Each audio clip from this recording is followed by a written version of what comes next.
Hello? Ah, child, it is you again. It is a blessing to see you again so soon. Not many make a habit of wandering around these swamps, let alone this close to dusk. What is that? You're injured? Come in, come in. We've got to get you patched up. Where is my wand? Ah. Pray tell, child, what abomination of this world did this to you?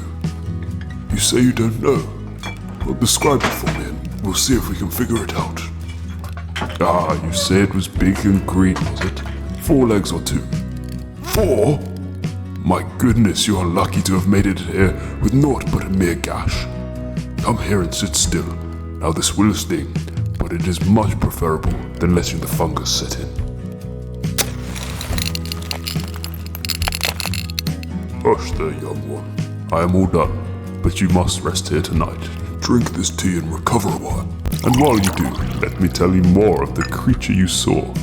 Do you recall when you last visited, I mentioned orcs? While that tea brews, let me find the journal with my notes on orcs. Let's start with their anatomy. To be sure, it was an orc that you did see, dear child. The orcs are interesting in the way that they have actually got 3 separate body plans, each at varying rarities throughout the land. The first and largest are the centauroid orcs. These, otherwise known as full orcs, are what all orcs are born as, and what all orcs wish to stay as for their entire life. They are both male and female at the same time. The second and most common, sometimes known as drones, are bipedal. These orcs are sexless, often following strong centauroid orc warriors.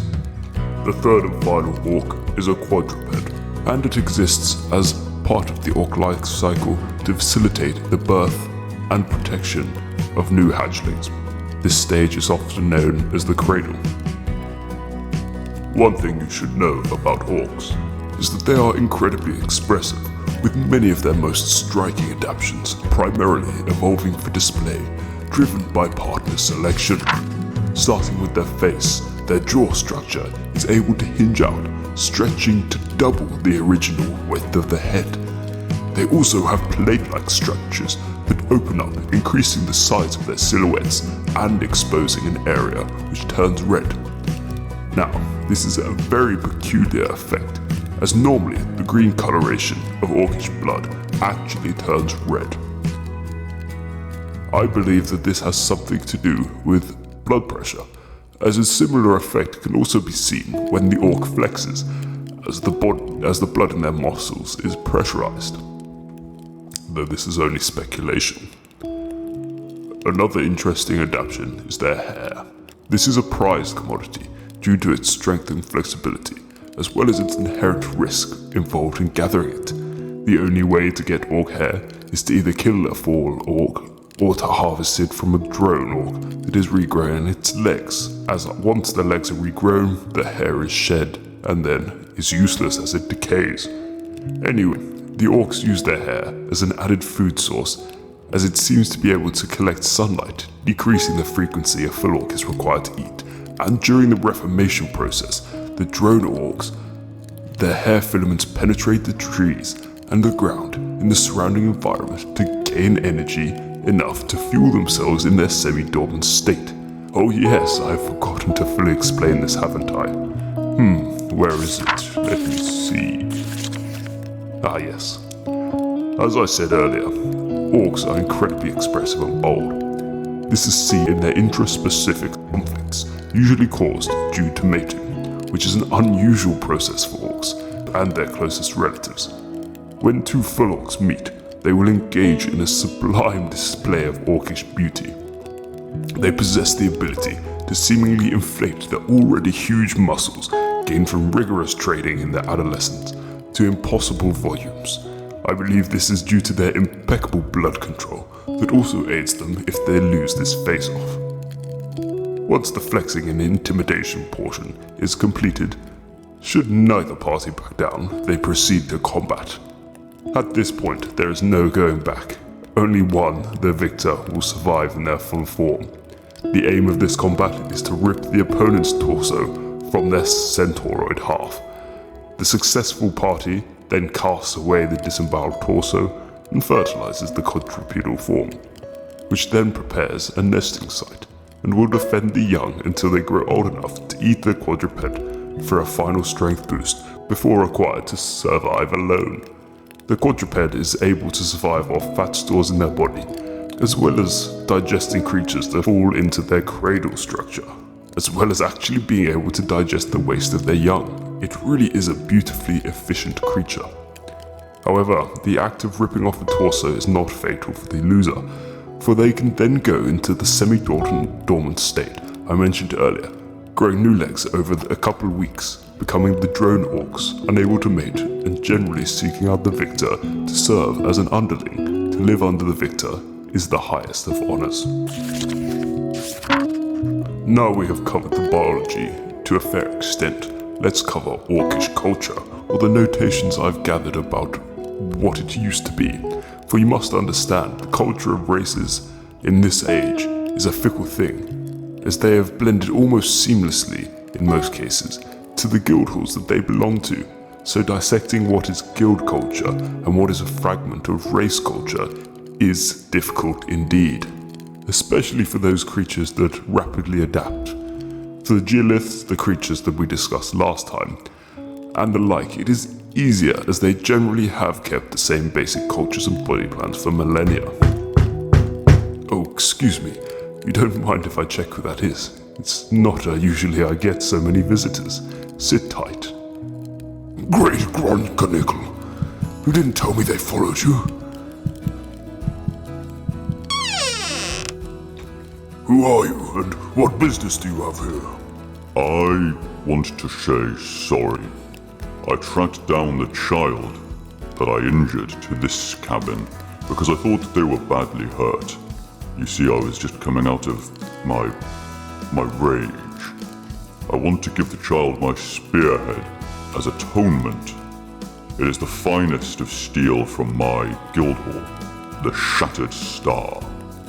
Well, since you're clearly no longer so blinded, why don't we go and sit in my little stable, where you can atone with the greatest gift of all, that of knowledge. Let me make notes as well.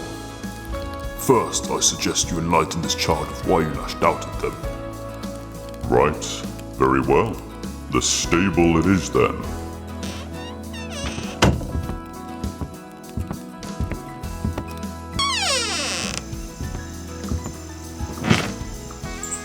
You may begin explaining. So, what I call the battle fever is what happens to orcs when challenged by another orc, usually during one of our face-offs. When we pump up our torsos to swell our muscles to insane sizes, that blood also goes to the head, and so sometimes we pass out, as it feels like our head is about to explode.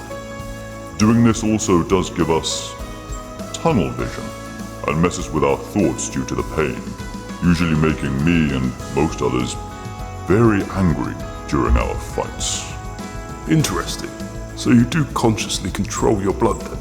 I suppose this helps the defeated orc maintain homeostasis after separation. Yes, it's something I could do from a young age. Though I did lose consciousness my first few times, fairly instantly. Though by now I am legendary at it. I can control it for the longest period of any other orc I've ever met. Clearly not that well as you harmed this dear child. Oh, an unjust slight. I am here to apologize, you know. Now I don't know what you mean by I don't know what that word means, but if you refer to our ability to survive being ripped in half, then yes. Are you able to give us some knowledge of your specific Guildhall culture, and possibly wider orc culture if you can? Most of what I know of our history has been told to me by the drones of my guild, as most are older than I am, and they tend to spend their time telling stories and making art depicting the greatest scenes from our epics. I myself love to paint and to listen to the bards of my hall, as they play their instruments and tell stories of ancient warriors and fabled weapons of years long past. You should come and listen to them sometime. It would give you something interesting to write in those notebooks of yours, aside from what we can see every day. Most likely a remnant trait from this species' display adaptions. Interesting that your race has used intellect to become creative creatures. And this uninteresting collection of notebooks may be the last remnants of any knowledge we have of many of this world's creatures, species, and how the world works. If you so say, elf. As I said, I come from the Shattered Star, about 2 days' travel from these swamps. I am the only full orc in my hall, as I am better than any other challenger so far, and will be. I'll be the best for many years. But we do have several drones, and a few dwarfs. They made that spear tip, although I didn't lay the carvings to its surface. We have a handful of wrens. Oh, and one elf. Another elf? Though he tends to keep to himself. Yes. What of it? Nothing. What of your patron? 2 days' travel. That's got to be Yinragash. Yes, indeed. Our patron is the worm known as Yinragash. They are the greater being that protects our people and keeps our guild hall going. The being whom I should return to now. This chat has been a fun diversion, elf, but I should return to my guild with my new clutch. You enjoy that spear, for it is truly a fine piece of art. Farewell, Orc. We shall see you soon. Once you are healed, we shall go see the Great Drake. Yes, Charles, that is right. I am an elf. I'm afraid that is a tale for another day.